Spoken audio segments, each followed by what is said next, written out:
tardes de nuevo.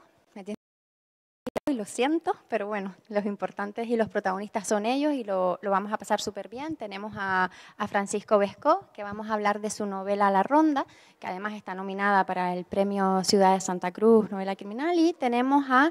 ¿se me escucha bien? Vale. Y tenemos a Escribano, a Paco Escribano, que vamos a hablar de Narcopiso. Bienvenidos. Gracias. Bueno, vamos a empezar hablando de un poco un cliché, ¿no? Que es el escenario. En Narcopiso es una novela que se transcurre en Canillejas. Yo supongo que tu proceso de documentación es la observación y tus propias vivencias y las vivencias de personajes un poco que no existen o que les cambias el nombre. Luego hablaremos de eso. Y tenemos La Ronda, que se centra en la M30, ¿no? Que parece un gran hermano que todo lo ve, aunque no seamos conscientes de ello. Y de hecho, la novela parte de una experiencia personal. ¿Por qué es tan importante la ciudad como personaje? ¿Empiezas tú? ¿Empiezo yo? Da igual. Bueno, la ciudad es importante, pero no como personaje, sino como escenario, ¿no? Todas las obras de ficción, estén basadas en hechos reales o no, tienen que tener un escenario, y ese escenario es geográfico y en el caso de mis novelas también es social, ¿no? Y es muy importante, porque si esos personajes no tuvieran un escenario estarían como desubicados, ¿no? Entonces yo caracterizo a los personajes en función de la trama, lo que me hace falta, pero también sobre todo en función de ese escenario. Yo sí creo que la ciudad puede tener un carácter, que puede desempeñar una función más allá de un escenario. Como escenario, evidentemente es suficiente como función, pero sí que en determinados casos la ciudad puede tener una tridimensionalidad, puede tener un carácter y puede suponer que haya historias que solo puedan pasar en una ciudad en concreto. En el caso de La Ronda es así, o sea, tanto es así que, bueno, que tiene unas características el Madrid que yo relato que son difícilmente replicables en otras ciudades del mundo, dos de las cuales aparecen en la novela, no puedo soltar spoiler, pero sí que me parece que puede llegar a ser tratada como personaje. En tu caso, Vescó, ¿podrías contar por qué elegiste la M30? ¿Qué sucedió para que tú te dieras cuenta de que, estamos más observados de lo que pensamos, que vamos en piloto automático y no tenemos esos detalles en cuenta? Bueno, la decisión evidentemente tiene muchos motivos, ¿no? La primera es una experiencia personal que viví, que es que, bueno, yo hace tiempo que me movía en Vespa por Madrid, ¿no? En una Vespa antigua, de estas de 4 tiempos. Y en ese momento de mi vida estaba súper estresado. Acababan de nacer mis hijos, mis mellizos, y acababa de hacerme autónomo. Iba de un lado a otro de Madrid para distintas reuniones con clientes como pollo sin cabeza, ¿no? Y soy tan despistado que bueno, el mantenimiento de la moto durante aquella época pues lo tenía bastante abandonado. ¿Qué pasó? Que bueno, las motos de 4 tiempos, si no le echas aceite, se gripan. Yo tenía el visor del aceite tan sucio que no sabía si tenía aceite o no tenía aceite. Y se me fue a gripar yendo en la M30 a 90 km/h, o sea, todo lo que da la moto. Cuando se te gripa una moto, no sé si sabéis, porque sois aquí muy jóvenes, pero se te bloquean las ruedas. Es como si te metieran un palo en las ruedas. Entonces yo noté de repente un tirón en la moto. Me salvé de irme al suelo por una extraña circunstancia, que es que había llovido y yo llevaba la moto recta, entonces la moto deslizó. Y los coches que venían detrás no se me comieron, no se abalanzaron sobre mí de repente. Evidentemente, bueno, la escena fue bastante traumática. Lo que pasa es que en pocos segundos apareció por ahí alguien de mantenimiento de calle 30, que es la empresa concesionaria, no tardó nada en llegar, puso sus conos, actuó con toda tranquilidad, cortó todo el tráfico de la M30 por una moto de mierda que era la mía, o sea, yo provocando un atasco en Madrid. Y entonces eso me hizo, además de hacerme sentir mucho más tranquilo, de agradecérselo siempre, me hizo pensar en cómo pueden funcionar estos sistemas, que son casi como sistemas neurológicos, ¿no? Como el sistema de circulación sanguínea humano, ¿no? de un gran organismo como es una ciudad como Madrid. Me podía haber fijado en otra cosa, me podía haber fijado en las basuras, en el alcantarillado, pero en ese caso estaba en la M30 y fue en lo que me fijé. Y aparte, era lo que tenía a mano, ¿no? Yo vengo del mar rural, de escribir novelas sobre el pueblo de mi mujer, que es Calahorra, que bueno, tiene unas connotaciones, siempre lo digo, muy urbanas, pero a mí el nacimiento de mis hijos, y aparte de la pandemia, yo vivo en Madrid, me impedía moverme a Calahorra a volver a documentar una novela nueva, y yo si no lo vivo es posible que me falte la frescura, que Paco la tiene porque la ha vivido en su barrio, pero a mí me falta la frescura de la exploración. Entonces, si quería escribir otra novela negra tenía que hacerlo con los mimbres que tenía a mi alrededor. ¿Y qué hacía en ese momento? Pues recorrer la M30, de llevar a mis hijos al médico, llevar a mis hijos a la guardería, ir con tal cliente, con otro cliente, y bueno, pues si la vida te da limones, haces limonada. Empecé diciendo lo de personajes Frankenstein, estaba buscando esa palabra que tú la sueles usar. Porque tú en tus novelas hablas de personajes reales, de personajes Frankenstein y de otros personajes a los que les cambias el nombre y, bueno, hasta ahí.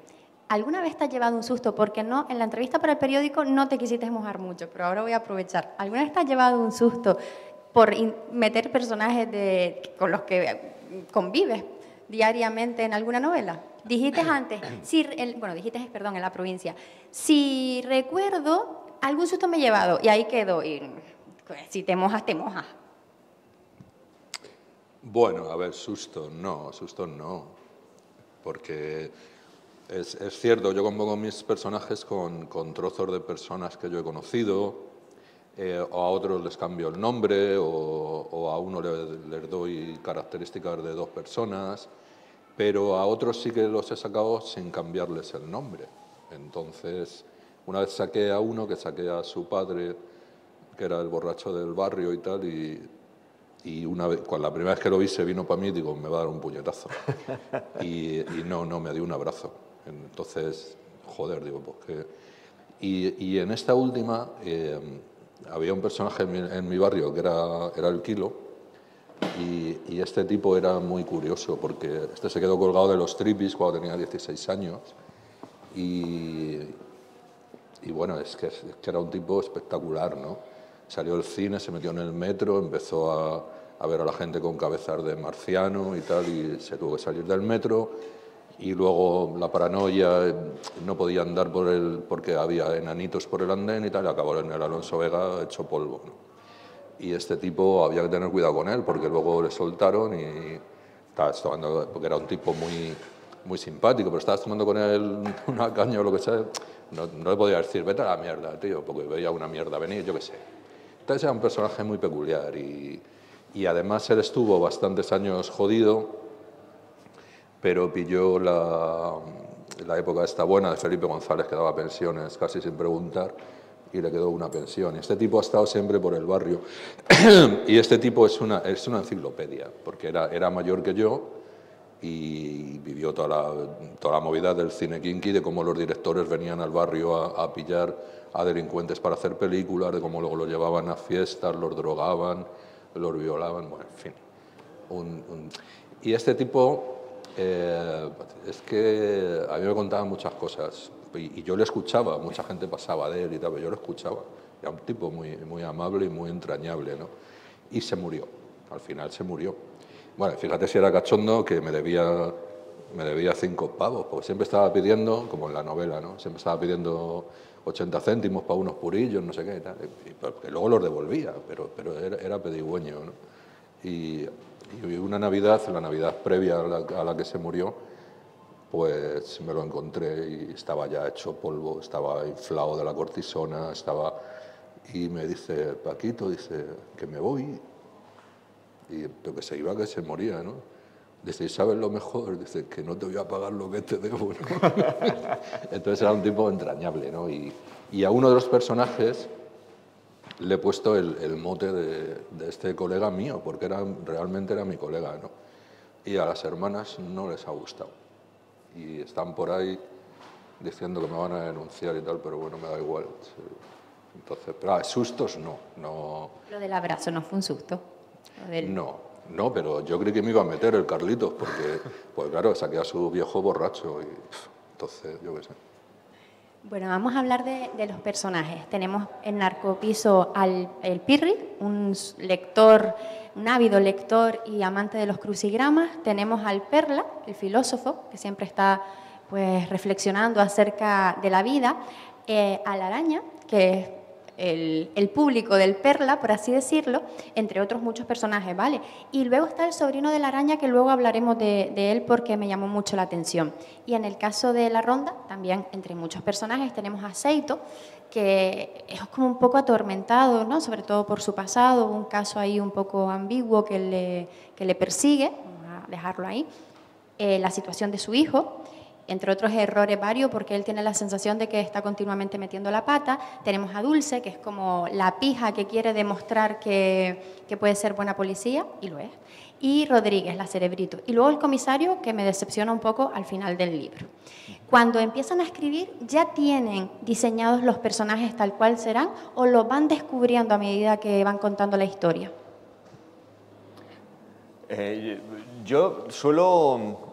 Los que considero que van a ser protagonistas sí que los tengo prediseñados y de hecho son de los que más puedo hablar luego en las entrevistas, por ejemplo de Seito y de Dulce O'Rourke. Siempre suelo decir que Seito es un personaje que no encaja en su tiempo porque era una persona que era un gran triunfador en el plano laboral, era pues también con las mujeres, era pues, tenía muchos amigos, un gran ser, un animal social y debido a una serie de circunstancias, pues pasarse de listo en el trabajo, la desgracia de tener un hijo con discapacidad, pues de repente se desploma de ese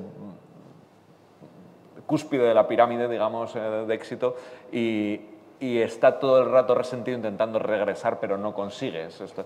Y Dulce O'Rourke es una persona, si Seito no encaja en su tiempo y Dulce no encaja en su espacio, ¿no? Es una persona que sí que vive más el presente, pero bueno, por la relación que tenía con su padre le transmitió pues, el amor por ciertas cosas que no son propias de una señorita pija de Pozuelo, ¿no? Y entonces ella al ver que no encajaba, pues decidió huir hacia adelante, hacerse policía, irse además a vivir a Vallecas, donde tampoco encaja. Entonces, son personajes que pues son los protagonistas.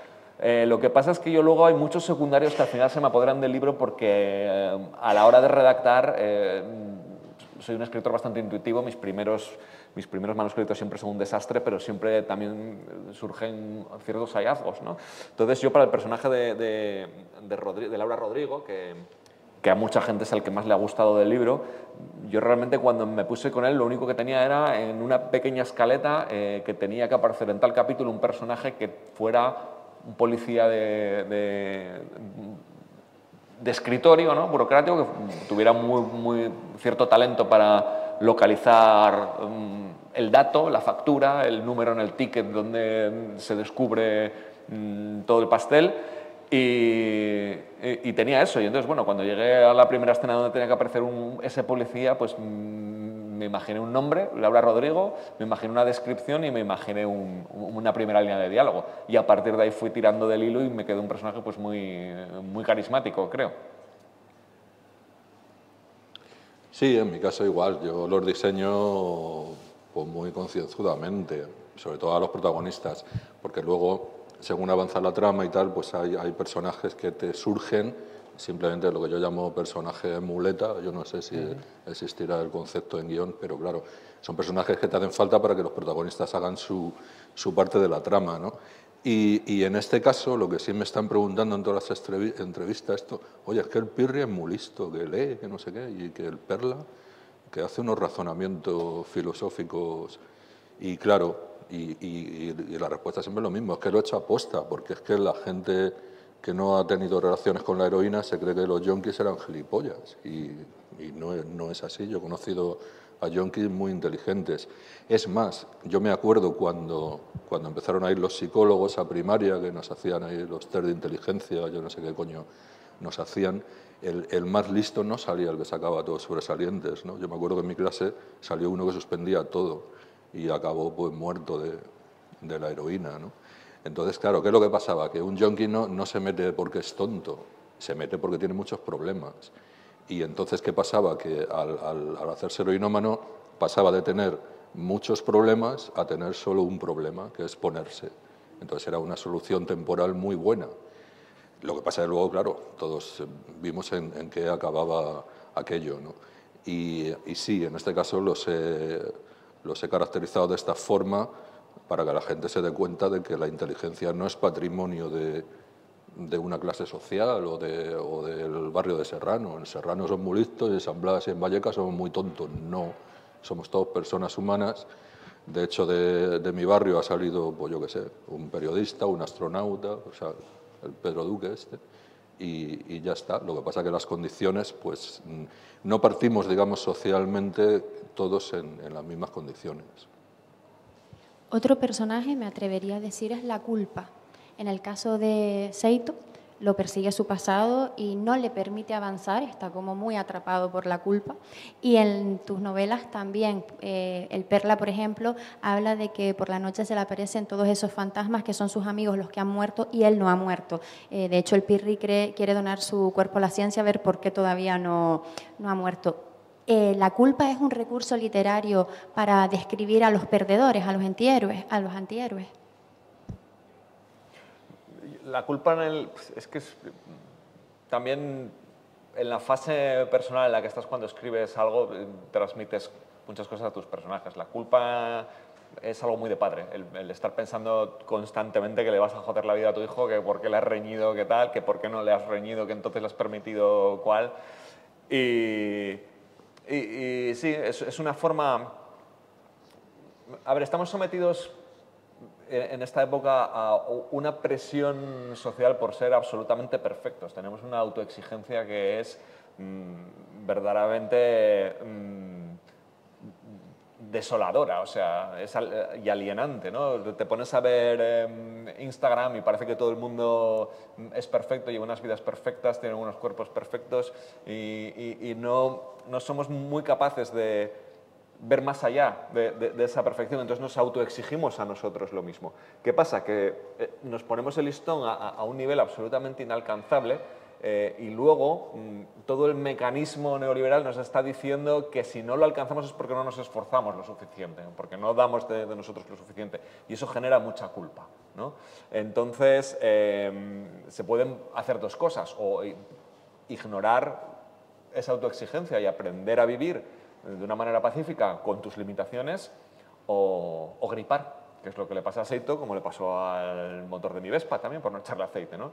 Y a Seito se le nota en que precisamente está autoatormentándose continuamente y buscando salidas, huidas hacia adelante que no acaban de darle sus frutos, ¿no? Y sí, vamos, creo que la culpa es un buen motor para los personajes, pero no es el único, ¿eh? O sea, por ejemplo, en Dulce Rourke no es la culpa la que la mueve, ni mucho menos, sino, bueno, Dulce Rourke está intentando, conoce lo que es, conoce la teoría para alcanzar la paz, lo que pasa es que le falta la práctica, ¿no? Pero no se siente culpable, sino bastante reafirmada cada vez que se pone a reflexionar acerca de su trayectoria vital. De hecho, Dulce, para darse cuenta de que su vida no es tan chunga, lea el libro de autoayuda. Efectivamente, eso es un rasgo que me parece... Bueno, Dulce Rourke es un personaje que tiene mucha vis cómica. Es muy gracioso porque también está, como los personajes de Paco, yo no suelo hacerlo, pero Dulce Rourke es una chica que tiene un problema de irascibilidad, de contención. Entonces tiene la ridícula convicción de que si consigue no decir palabrotas, va a poder controlar todo su carácter. Por supuesto no consigue ni lo uno ni lo otro, no controla su carácter y se pone a decir palabrotas cuando está ya. La premisa de este personaje sale de una amiga mía, igual que Paco sale de una amiga mía que es una niña súper pija de Pamplona, pero que tiene una boca y una boca camionera que flipas, ¿no? Y el otro día en el Pamplona Negra quedé con ella y me dice, pues, ¿sabes que me dicen que me parezco mogollón a Dulce Rourke? Y yo, Sí. Sí. Y dice, ¿qué hijo de puta eres? Sí. Entonces le expliqué todo y se quedó flipada. Y sí, bueno, no sé cuál era la pregunta, pero... No. Era un apunte con lo de los libros de autoayuda. ¿Y en tu caso, la culpa? Bueno, la culpa, más que un recurso literario, es un tema universal de la literatura, ¿no? Hay novelas enteras basadas en la culpa, ¿no? Y yo creo que en novela negra, en mi caso, ayuda a caracterizar a los personajes, pero por una sencilla razón. Yo me acuerdo una vez en una conferencia también, una señora me preguntó, pero ¿y por qué todos los personajes tienen que ser amargados, y tienen que ser borrachos, y tienen que ser divorciados? Pues señora, pues porque se van a enfrentar a delincuentes. Vamos a ver, son gente que va a salir ahí a la calle y se van a enfrentar a traficantes, a proxenetas, a pederastas. No podemos poner un tío ahí como Guardiola, que es media colonia, y a ver, que va a salir ese y qué, y pues tiene que dar una hostia, pues no se la va a dar a nadie, ¿no? Entonces, en mi caso forma parte de la caracterización de personajes y, vamos, los antiguos maestros lo hacían y no lo hacían por capricho, ¿no? Hay gente que los acusa de machistas, ¿no? Que no, cojones, que es que un tipo que sale a la calle y se va a disfrazar de secreta y se tiene que meter en un garito que están jugando a las cartas y se están jugando millones y tal, no puede ser un tipo blando, tiene que ser un tipo duro. Entonces, lo que es la culpa, el alcoholismo, las subidas hacia adelante, ayudan mucho, a mí por lo menos, en la caracterización de esos personajes que se van a enfrentar a cosas que la mayoría de los mortales no nos vamos a enfrentar nunca. El proceso de documentación. A lo mejor en Narcopiso no hay tanto proceso de documentación, pero sí me gustaría que nos explicaras cómo organizas la novela, porque ya has dicho en más de una ocasión que eres muy organizado. En el caso de La Ronda sí que hay un proceso de documentación, porque hablamos primero de la M30 y toda su estructura para lo que sucede ahí. Luego, cómo funciona una comisaría, cómo funciona un cuerpo como el del Chanclas. Las maras salvadoreñas, porque en La Ronda parece, lo quisiste contar un poco todo y te quedó muy bien, todo se ha dicho de paso, pero ahí a lo mejor sí que hubo más proceso de documentación y en tu caso más cómo organizas la novela para luego empezar a escribirla, cómo haces ese esqueleto. Pues yo a la hora de documentarme soy bastante oportunista, es decir, siento decepcionaros, sí, pero muchas veces tiro de lo que tengo a mi lado. Lo que tenía delante era la ciudad de Madrid, era el único escenario que estaba recorriendo y por tanto el único que tenía que usar. Encima estábamos en pleno confinamiento, con lo cual había muchos rincones de Madrid que no podía visitar. Tuve que hacerlo a través de Google Maps, por lo menos para la primera versión. Luego nos levantaron el confinamiento y ya pude un poco ver hasta qué punto era coherente lo que había escrito con lo que había de verdad.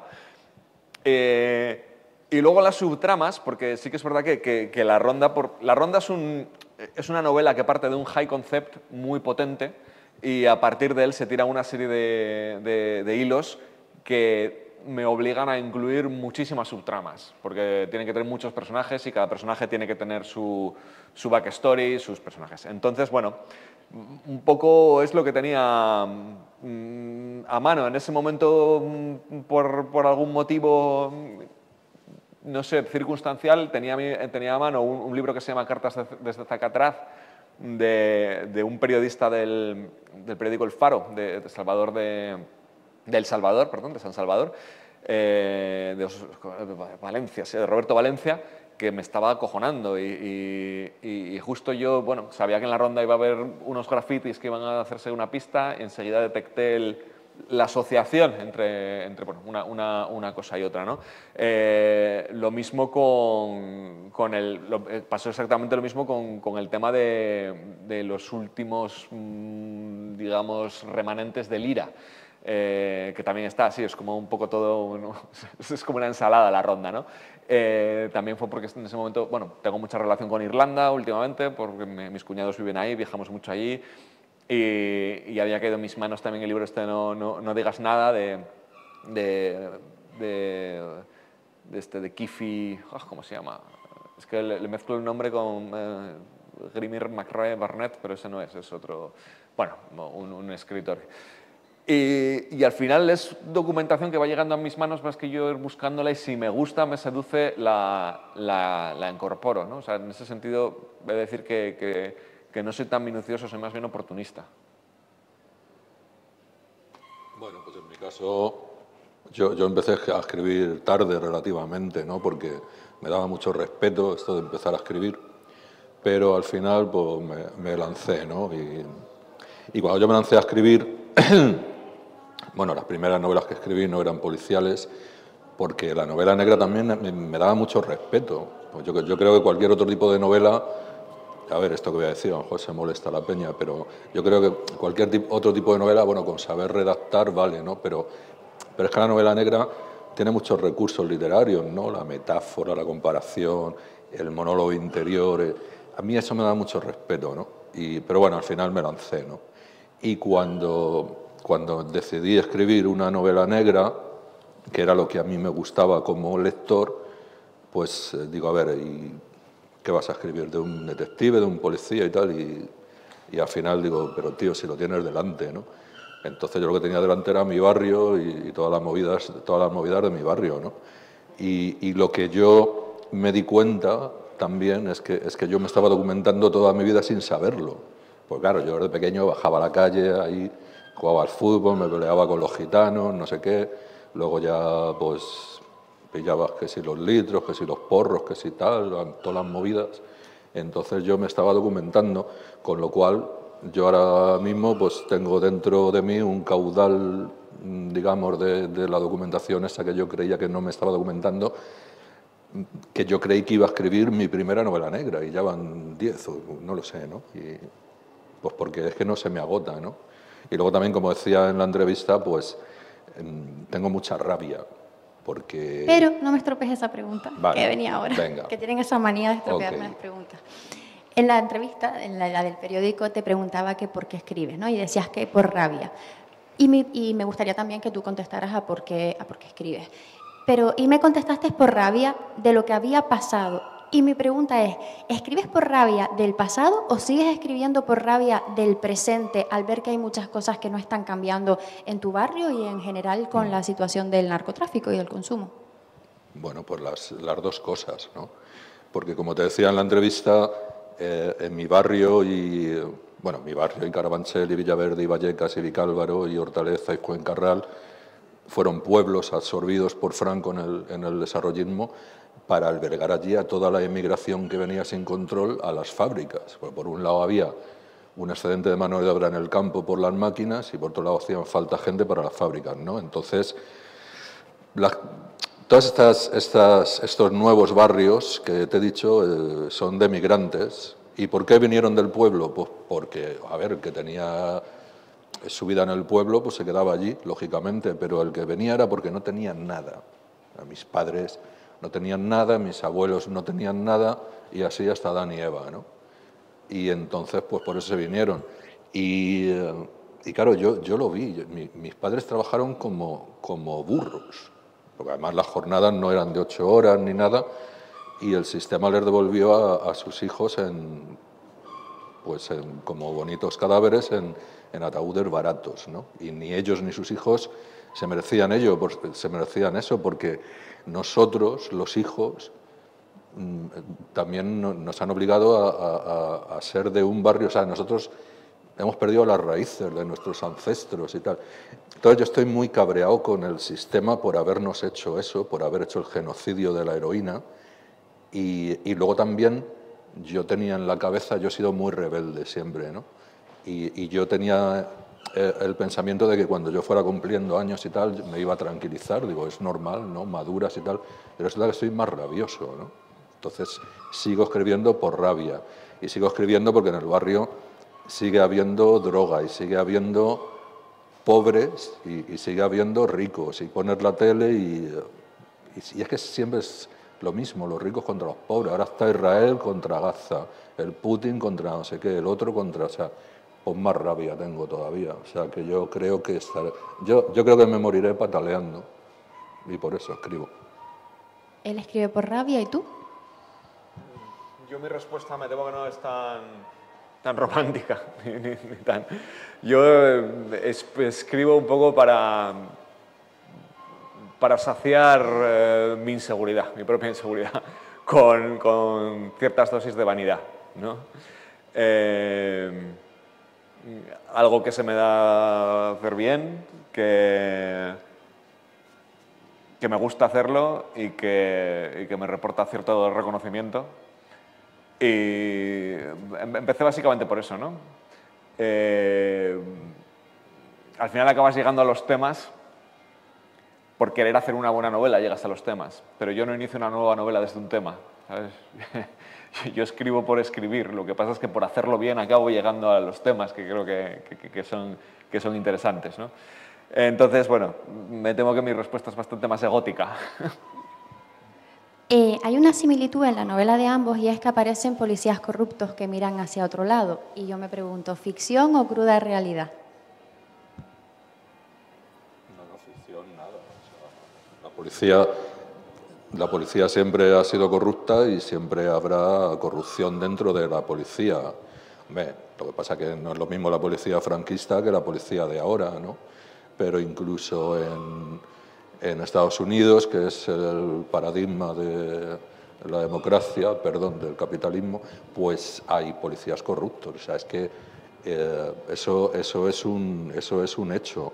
Y además yo lo sé de buena tinta, ¿no? Otra cosa, ya te digo, los policías antiguos que fumaban, bebían, ahora los policías modernos pues beben Monster, como mis alumnos, y bebidas energéticas, pero sigue habiendo corrupción. ¿Por qué? Pues porque hay la posibilidad. Y al haber la posibilidad siempre está ahí la tentación. ¿Hay mayoría corrupta? No, pero hay una parte que es corrupta.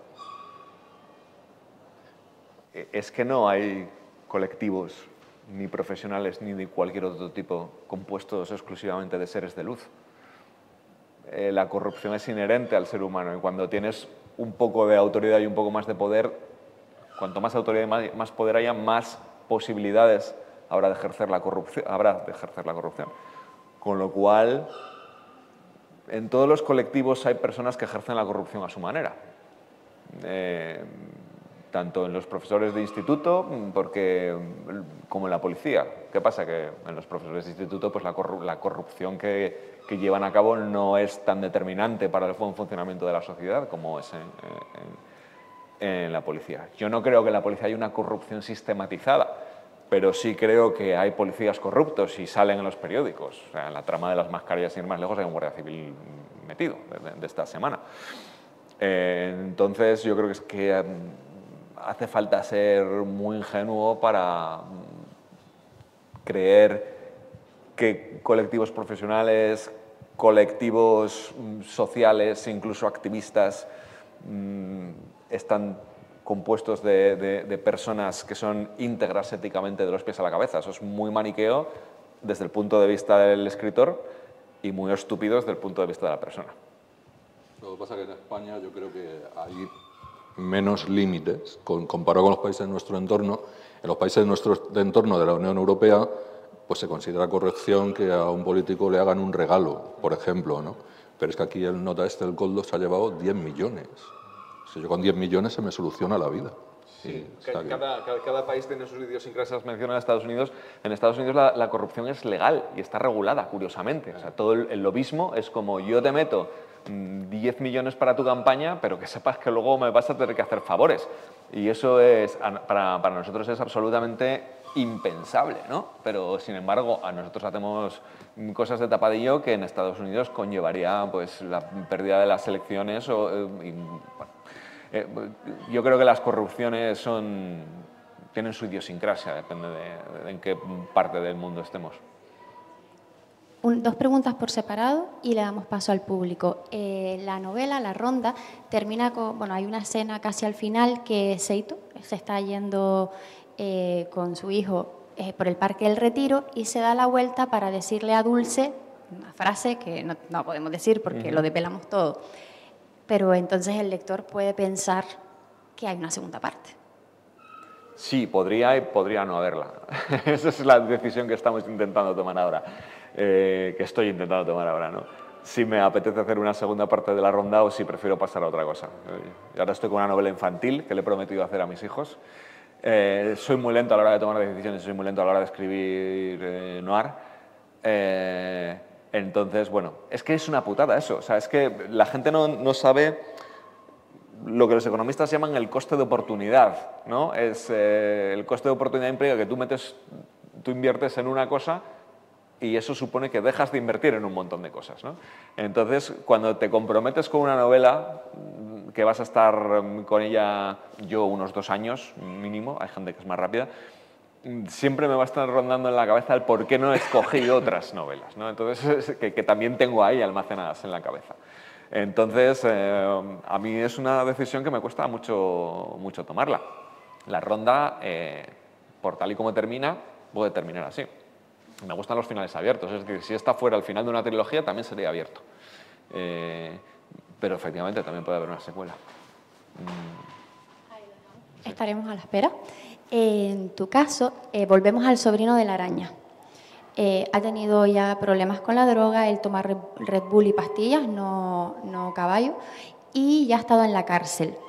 Y lo llamas la nueva generación del barrio. ¿Es solamente literario o tu visión del barrio es que las nuevas generaciones están tomando ese camino?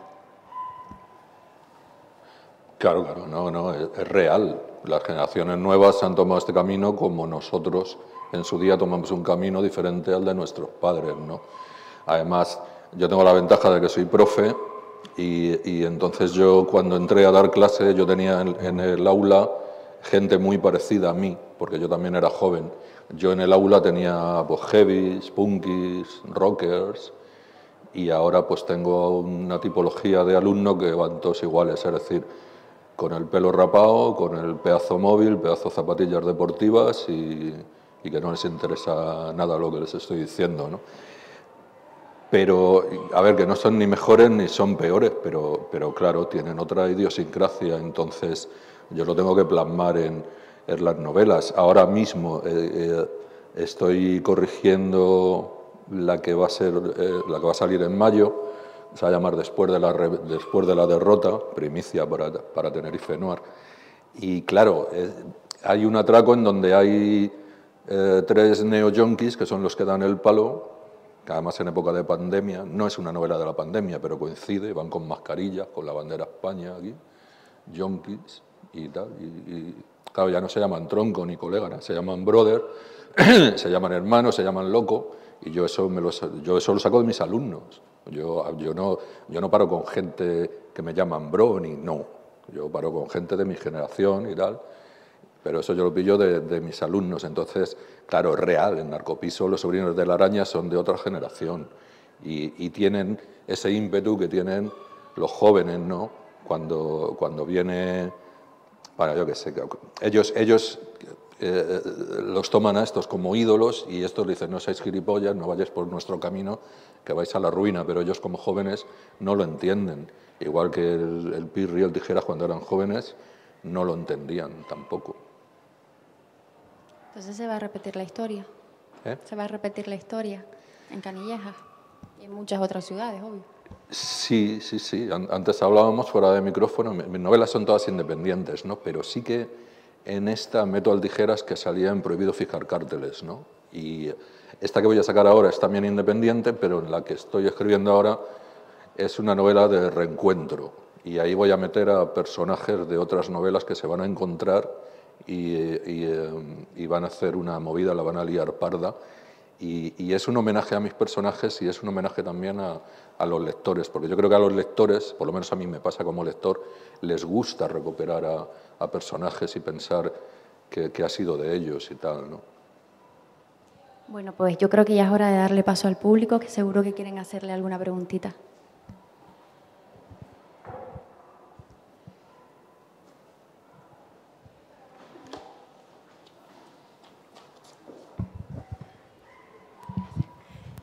Yo aprovecho para hacerle una pregunta a Paco, perdón que estoy aquí un poquito en un sitio raro.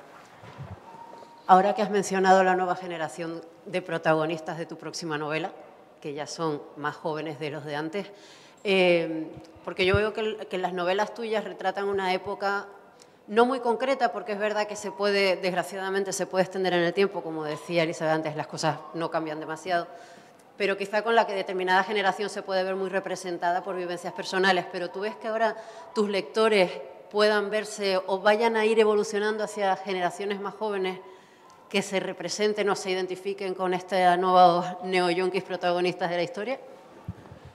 Sí, yo creo que sí, porque a ver, tampoco ahora voy a hacer una novela toda de yogurines, ¿no? No, los mezclo.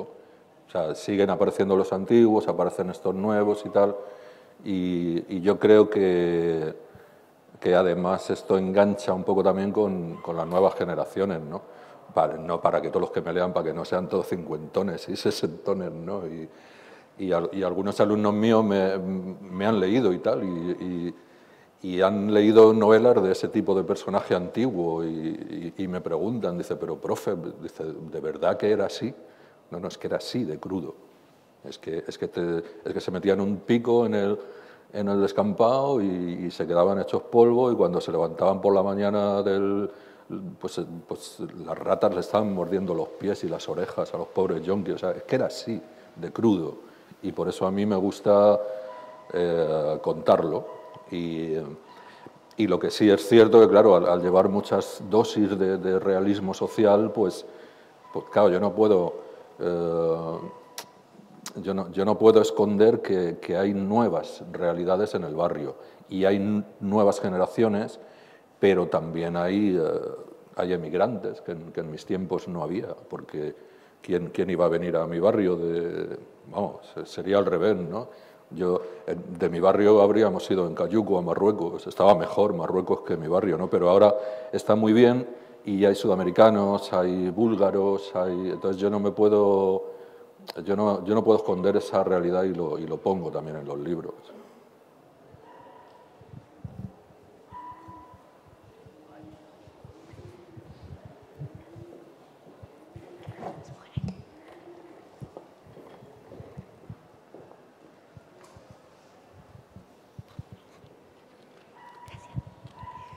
Buenas tardes, a Francisco. ¿De dónde te nace la idea de que ese juego sea manipulado por gente tan poderosa sin que tengan que, digamos, que darle explicaciones a nadie? Bueno, efectivamente hay una serie de leyendas urbanas, ¿no? Una serie de mitos sobre si el Club Bilderberg, los protocolos de Sion, todo igual. Al final la novela tiene mucho de pulp y está basado un poco en eso. Yo no es que sea creyente en las conspiranoias, ¿no? Pero sí me gustaba como truco divertido. No es que crea que lo que pueda pasar en la ronda pueda ocurrir de manera literal, pero sí que es una buena alegoría de la vulnerabilidad que tenemos en cada uno de nosotros simplemente por ser ciudadanos. El ejemplo que siempre pongo es como las personas que se subieron en el vuelo M117, que volaron de un petardazo sobrevolando Ucrania a inicios de la guerra, cuando todavía Rusia no había invadido Ucrania, pues eran ciudadanos holandeses que se habían ido al sur de Asia de vacaciones. Tú te subes en un avión y eres absolutamente, o sea, no esperas que te vaya a pasar eso, ¿no? Entonces, la vulnerabilidad que tenemos, da igual tu clase social, evidentemente, cuanto más baja sea tu clase social, más, pero incluso teniendo dinero, ¿sabes? Puedes ser vulnerable de las decisiones que se toman en despachos a miles de kilómetros de distancia. Eso es así. Con lo cual, La Ronda es una novela que tiene un gran grado de exageración, por eso le puse la cita de Elvira Navarro que encabeza la novela. Exagero porque vivo en Madrid y el cemento, ahora mismo no me acuerdo, ¿no? Es así.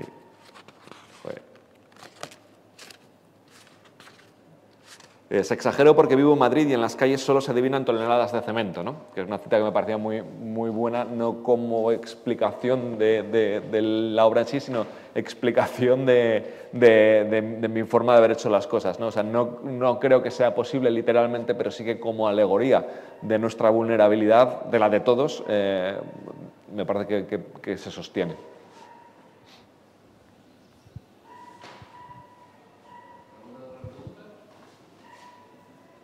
Aprovechen. Pues muy bien, pues gracias a todos por asistir.